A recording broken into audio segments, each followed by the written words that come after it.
ہم دل کی بات کہتے ہیں، اوپر سے نہیں، کہ ہمیں امید ہے آپ ہماری باتیں نہیں سمجھ رہی ہوں گی، آپ کو ہوا بھی نہیں لگ رہی ہوگی کہ یہ کیا فضول بک بک جا رہی ہے۔ بالکل ٹھیک ہے بیٹے، ہونا چاہیے، آپ کو ہماری باتیں سمجھنی بھی نہیں چاہیے، کیونکہ بحیثیت مجموعی ہمیں مناسبت ہے گالیوں سے، بحیثیت مجموعی ہمیں مناسبت ہے فحش جملوں سے، بحیثیت مجموعی جتنا زیادہ بڑے سے بڑا جاہل آدمی ہو ہمیں اس سے مناسبت ہے، علم سے نہیں۔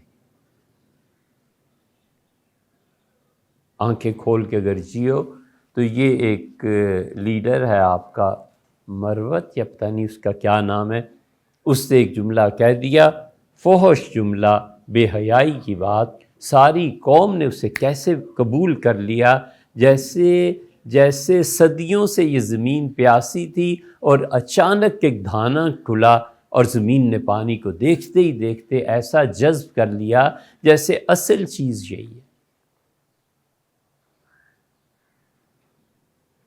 ہم مجموعی طور پہ جنگلوں کے پلنے والے جنگلی جانور ہیں بیٹے، ہمیں علم سے مناسبت نہیں، ہم نے پڑھا نہیں ہے، ہمیں پڑھنا بھی نہیں ہے۔ اچھا خاصا انجینئر، ڈگری مل گئی، نوکری مل گئی، حرام ہے اس پہ جو انجینئرنگ کی کوئی کتاب دیکھے کہ دنیا میں انجینئرنگ میں کیا ہو رہا ہے، نئی نئی چیزیں کیا آ رہی، اس لیے کہ اسے علم سے مناسبت نہیں۔ ہاں اس کا فیلڈ ہوتا تو مناسبت ہوتی۔ آپ نے کبھی دیکھا ہے کوئی کلرک شام کو بیٹھ کے پڑھ رہا ہو؟ اور ایسے بھی ہیں جن کو جس چیز سے مناسبت ہوتی ہے وہ اس طرف جاتے ہیں۔ ڈرامہ سے مثلاً کسی انسان کو دلچسپی ہے، بہترین ڈرامہ کے متعلق اس سے معلومات لے لو، لیکن وہ جتا ہوا کس میں ہے؟ وہ بیل جو کھیتی کے قابل تھا اس کی گاڑی بنا رکھی ہے، تو اب اس کا کیا حل ہے؟ اس قوم کو مجموعی طور پہ کس چیز سے مناسبت ہے؟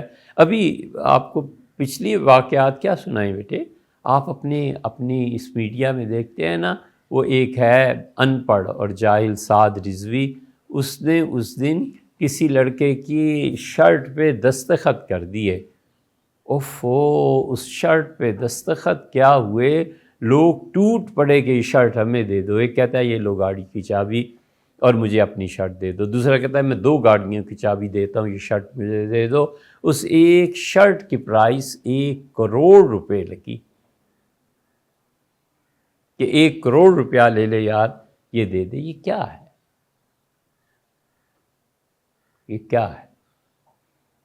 یہ اس جہالت کی تسکین ہے جو بحیثیت مجموعی ہم میں ہے، یہ اس بے حسی کا اظہار ہے۔ بے حسی اندر ایک جن ہے نا، یہ باہر آ گیا کہ غزہ میں کچھ ہوتا رہے، قوم جتنی ان پڑھ رہے، تمہارے ہاں تعلیم کا کوئی بندوبست نہ ہو، لیکن تمہیں وہ شرٹ 1 کروڑ میں خریدنی ہے، چاہے اس 1 کروڑ کے عوض میں غزہ میں 100 بچے مر جائیں۔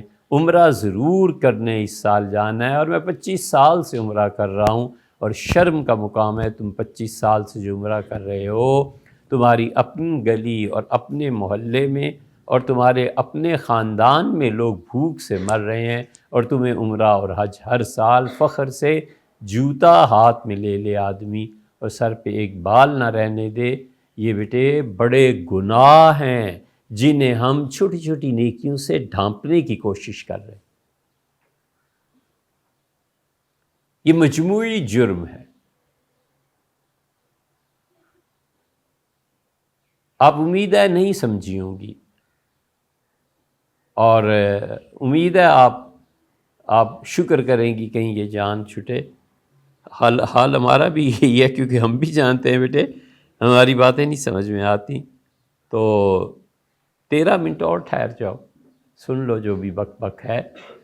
تو اس لیے بیٹے مسئلہ کہاں سے ہے؟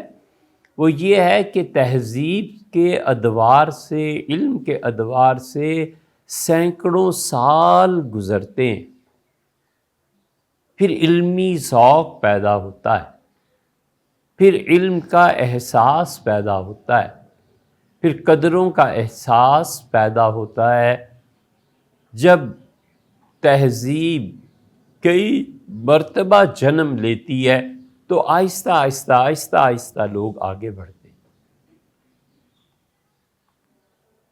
یورپ نے اس ایک صدی 21ویں صدی کو برپا کرنے کے لیے اپنے آپ کو 500 سال ایک پروسیس پہ چلایا ہے، تب جا کر وہ اس مقام پر پہنچے ہیں کہ آپ کے سارے آمدن کے ذخائر پہ قبضہ کر لیں۔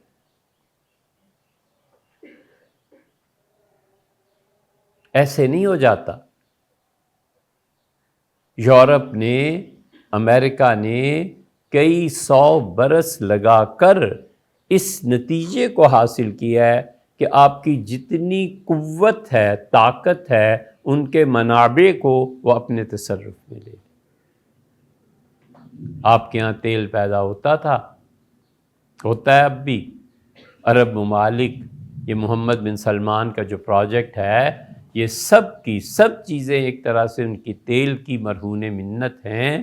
اور اس کے بڑے والد کے بھائی، اس کے تایا چچا نے کہا تھا، جب جنگ ہوئی تو شاہ فیصل نے تیل کو بند کر دیا۔ انہوں نے کہا ہم تیل ہی نہیں دیں گے۔ جب تیل بکنا بند ہو گیا تو دنیا میں کوحرام بپا ہو گیا۔ انہوں نے کہا اچھا تم نے یہ حربہ استعمال کر لیا، ہمیں آئل کی پروڈکشن نہیں ہوگی، یہ چیزیں نہیں ملیں گی، گیس نہیں ملے گی، تم دیکھو ہم کیا کرتے ہیں۔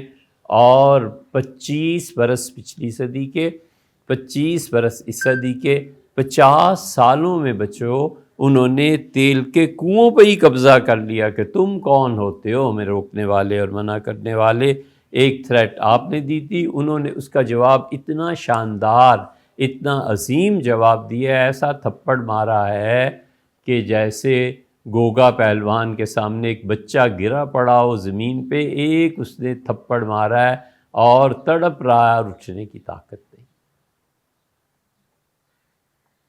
یہی ہوتا ہے ان اقوام کے ساتھ جن کو مجموعی طور پہ علم سے مناسبت نہیں ہوتی۔